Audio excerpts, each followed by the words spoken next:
দুয়ারে করা নাড়ছে নতুন বাংলা বছর ১৪৩৩। বাঙালির প্রাণীর এই আয়োজনের প্রাণকেন্দ্র রমনা বটমূলে চলছে শেষ মুহূর্তের ব্যস্ত প্রস্তুতি। এই উৎসবকে ঘিরে নিরাপত্তার চাদরে ঢেকে ফেলা হচ্ছে পুরো এলাকা।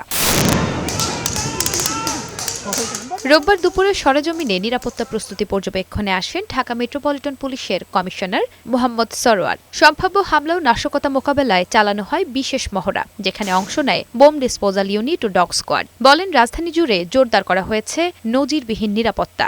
অনুষ্ঠানসমূহকে কেন্দ্র করে ঢাকা মহানগরীকে ৯টি মূল সেক্টরে এবং ১৪টি সাব সেক্টরে ভাগ করে ডিএমপির পক্ষ হতে পর্যাপ্ত সংখ্যক ইউনিফর্ম পুলিশ, পাশাপাশি সাদা পোশাকে পুলিশ সদস্য মোতায়েন থাকবে।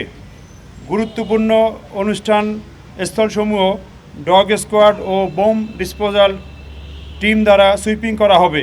সন্ধ্যা ৬টার মধ্যে রমনার সকল আয়োজন শেষ করতে হবে উল্লেখ করে কমিশনার জানান, ইভটিজিং, ছিনতাই ও নাশকতা এড়াতে সার্বক্ষণিক সাদা পোশাকে আইনশৃঙ্খলা বাহিনীর সদস্যরা মোতায়েন থাকবে। ডিবি এবং সিডিটিসির পর্যাপ্ত সংখ্যক পুলিশ সদস্যগণ সাদা পোশাকে মোতায়েন থাকবে। অনুষ্ঠানস্থলে হকার যাতে প্রবেশ করতে না পারে এবং অন্য কোনো অনাকাঙ্ক্ষিত পরিস্থিতি যাতে তৈরি না হয় সেজন্য আমাদের বিশেষ টিম কাজ করবে। ভোরের আলো ফোটার আগেই উৎসব প্রেমীদের জন্য খুলে দেওয়া হবে রমনার প্রবেশদ্বার। সেই সাথে রমনার আশেপাশের রাস্তাগুলোতে দেওয়া হবে ডাইভারসেশন। নুসরাত শারমিন, বৈশাখী সংবাদ, ঢাকা।